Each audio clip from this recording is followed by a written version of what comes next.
Hey everyone, this is Rob Shapiro, your no BS crypto guy, coming at you today with a little lesson, a little kind of update on what's going to be happening in the next few months, definitely here in April, and just kind of helping you to understand how we know where these crypto coin cycles, where they're going to bottom, and then where they're going, and when they're going to top potentially. Okay, so without further ado, I want to show you this right here. This is called the Bitcoin stock to flow model, and understand that this thing has never been wrong. Once I found this, it opened a whole new world to me because, as some of you probably know, I got into buying cryptocurrencies back in 2015. God, I wish I had found it sooner, but I'm glad I did. I'm glad I found it when I did.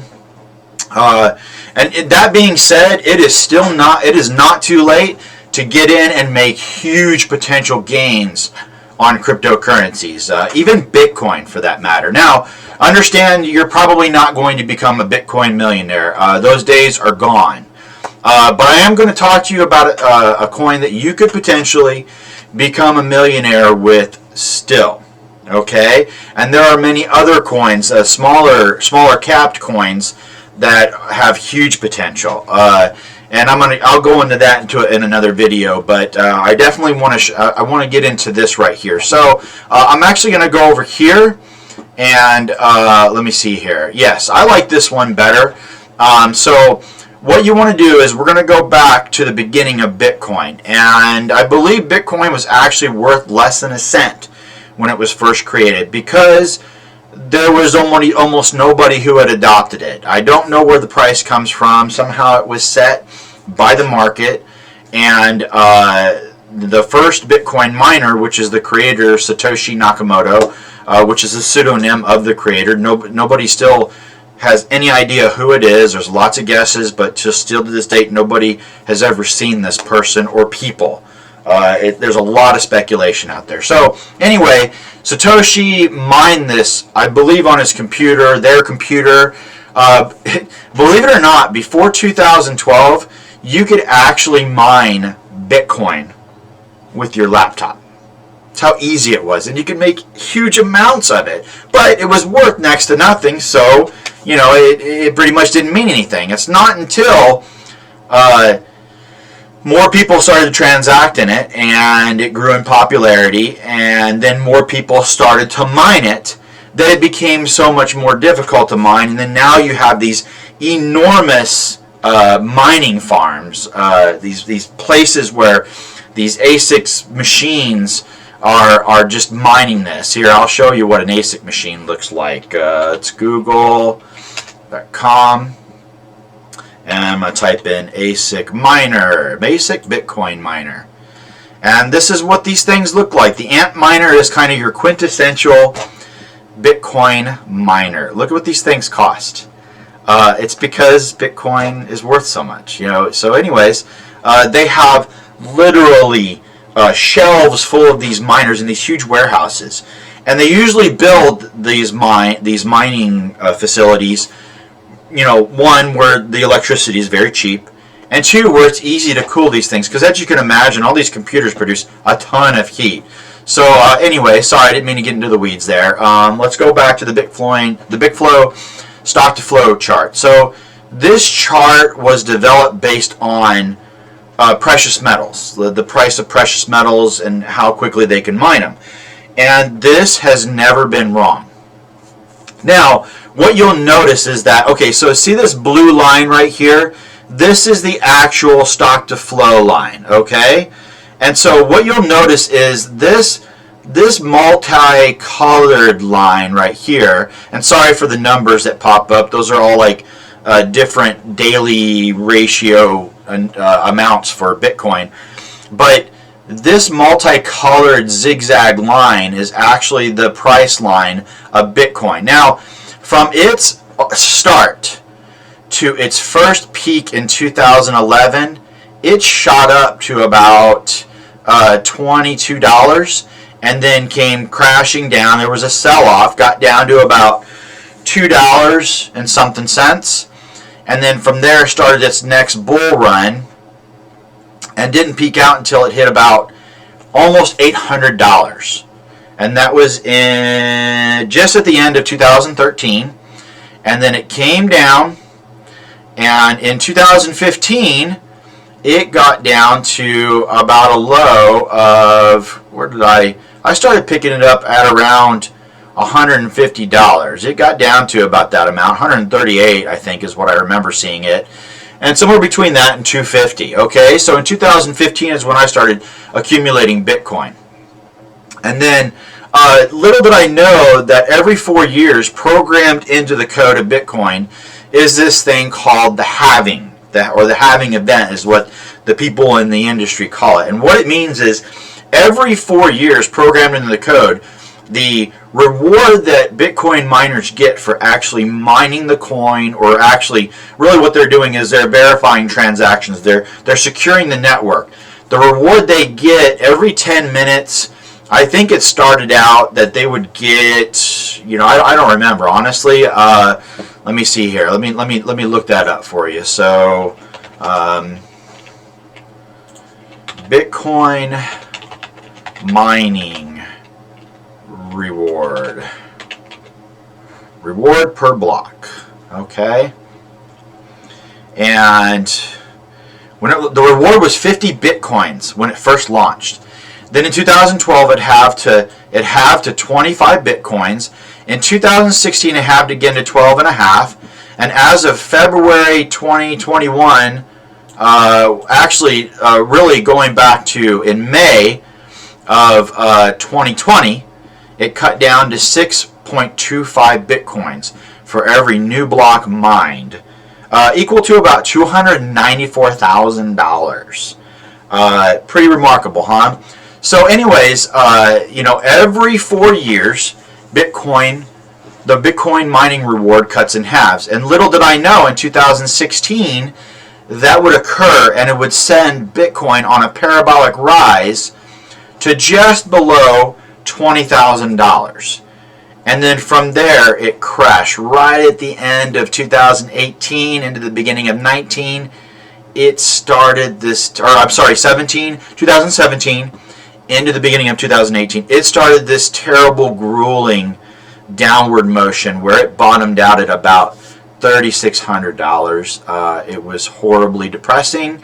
At the peak in 2017, I made a lot of money. I grew, maybe $4,000 or $5,000 into about $350,000. It was incredible, but of course I didn't cash it all out, and I moved into some other coins, and those things just went down. It was a grinding, just a grueling time. But I ended up finding out about this halving event, and so I kept my faith, and I knew in 2020 that Bitcoin would have again the reward, and we'd start into another parabolic rise. And just so happens 2021 is that year. So I'm sure many of you have heard about it on the news. If you hadn't, well, you better look at it, because Bitcoin got up to about 60,000 recently, and then it crashed down to about 44,000, and then now it's kind of ranging between $53 to $59,000. What they are estimating is that by the end of this year, probably actually, I would say closer to maybe September of this year, Bitcoin should hit at least $100,000, 100K. But if you look back at how it doesn't perfectly follow the stock to flow, it actually overshoots. What's going to happen is people are going to FOMO into Bitcoin and these other coins, and they're going to drive the price up much higher than it naturally should be, which creates a wonderful selling opportunity. Timing that could be very difficult. My best estimation is that it'll peak sometime between end of September, maybe early October, and then probably December-ish. I don't think it's going to go much higher, but that depends on if institutional buyers continue to move into it, which they're doing, which has never ever happened in the history of this financial asset class, right? So, this being said, all right, Bitcoin has kind of hit a plateau right now, and I don't think it's going to go down, but it's not rising very quickly. And so, if you just want to move your money over into Bitcoin and know that it'll eventually appreciate, you can do that. You know, it's very stable. It's definitely better than leaving it in dollars. I can tell you that right now. But what I want you to see is, I'm going to come over here. I'm going to show you a chart. And this chart right here is the top 100 altcoins compared to Bitcoin. And what an altcoin is anything that's not Bitcoin. So that includes Ethereum, it includes Litecoin, Bitcoin Cash, Neo, anything that you can think of. Let me show you a list of some altcoins. So I'm going to come over here, look at all these. So here's Ethereum, Neo, Litecoin, Bitcoin Cash, Zcash, Bitcoin Gold, Ontology, Chainlink, Waves, Algorand, Data Streamer, Crypto.com, Cosmos, Nexo token, Compound, the list goes on and on. These coins that I've got in here, many of them are in the top 100. Some of them are not. Honestly, I look for coins that have more explosive potential. I ended up doing really good on this one. Chilla's bought it back here at about 2 or 3 cents, and it rocketed up to 88 cents, almost actually 91. And then it's going through like a little bear correction right now. I'm not worried about it. Well within the money. I think the next phase it'll shoot up. The reason why I have confidence in this token, Chilla's is a platform for these NFTs, non-fungible tokens. Look it up. You'll be very interested in it. A lot of a lot of assets are moving over into the NFT market. Art, real estate, collector cars, you name it. They are looking to use NFTs to secure property rights. So pretty interesting stuff. So anyway, come back over to the crypto. This is the DeFi, decentralized finance. I looked that up too, guys. It's very, very intriguing stuff. So anyways, the point of this chart I wanted to make is we have moved into altcoin season, okay? And so as of about the end of March, maybe like March 14th, but I'm going to say right here, March 31st is when we started this crazy rise, and we're just getting started on this. So what is altcoin season? Well, whenever we go into a bull market with cryptocurrencies, traditionally, Bitcoin is the first to rise. Money moves into Bitcoin first. Now, this run, it also moved into Ethereum. Ethereum has established itself as another reserve currency in the cryptocurrency cosm, the cryptocosm, as George Gilder calls it. And so now the reason why that's important is because many tokens out there, you can't buy them with dollars or euros or British pounds. Like, you can't buy them with traditional currencies. You have to move into a reserve currency like Bitcoin, and then you have to move that over and buy it on the exchange you want to buy it on, okay? Ethereum usually acts as a reserve currency too. I personally use Ethereum more than I do Bitcoin. I like to save my Bitcoin.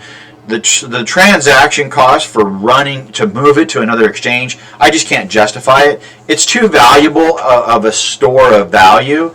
I just leave it in my interest-bearing wallet, and I earn good interest, which is actually about 6% per annum right now. And then if you factor in the appreciation of Bitcoin, it doesn't take a rocket scientist to figure out that it's well over 6%. Ethereum, on the other hand, I use that for transacting in. And so, again, we're in altcoin season. So if I had a recommendation to make to you right now, I would recommend you buy Ethereum. If you don't own any cryptocurrencies, you can't go wrong with buying Ethereum today. It's going to move parabolically. So I would definitely feel safe in advising you to buy Ethereum. You can earn interest on it. You can earn the same 6% I'm getting on Bitcoin. You can earn that through a wallet called Celsius. I will put the link to my referral code to that in there. If you use it, you will actually get, they'll reward you for using my referral code, and of course they reward me as, you know, basically as an affiliate, which, hey, you know, what's wrong with that? Why shouldn't you get a benefit for sharing something with somebody, right? And it benefits you. So I've been banking with Celsius since 2019. Never been hacked. I've earned incredible amounts of interest, way more than you're ever going to earn at the bank. I can tell you that. I can promise you that. And the cool thing is, it pays you weekly. You compound your interest weekly. And if you've never ever studied the power of compounding, I believe it was Albert Einstein that said the eighth wonder of the world is compound interest. So by compounding, you earn more interest on your interest. So anyways, like I said, I'll put that link into the description of this video. And so talking about altcoins, right? Okay, so Ethereum. So definitely want to buy Ethereum because you're going to probably need it to buy other altcoins. Some other altcoins I can recommend to you. I can strongly recommend that they are going to go up from here. Polkadot, Cardano. I like Binance. Binance had a big pump recently, so any of those tokens, I don't know that you're going to make 10x gains on them, but you're definitely going to make gains on them, and you can earn interest on them. Cardano, you may make 10x. Polkadot is possible as well. Binance, it's a little iffy, but Binance is a great project to own. Again, you can earn interest on it. I think I earn interest on Nexo. I'll also put the link to the Nexo wallet in this description as well. You can earn awesome daily interest on that. So the reason why I recommend Celsius over Nexo, there's some that are available only on Celsius. There's others that are only available on Nexo, or both. If you have the ability to use one over the other and the interest is the same, I recommend Nexo. Just as safe. The platform is backed by BitGo. BitGo is a custodian for cryptocurrencies. They insure your holdings up to $100 million through Lloyd's of London, a very traditional financial institution. It's been around for over a century. So anyway, I hope that you learned from this video. I hope it gives you some good insights. I realize that maybe for you that have been in this for a long time, you already know this, but for you crypto newbies, or maybe you've been entertaining that idea of getting into it, you definitely can use this information to your advantage. So again, I want to thank you for watching this. This is the No BS Crypto Guy, and I will be coming at you with more videos in the future.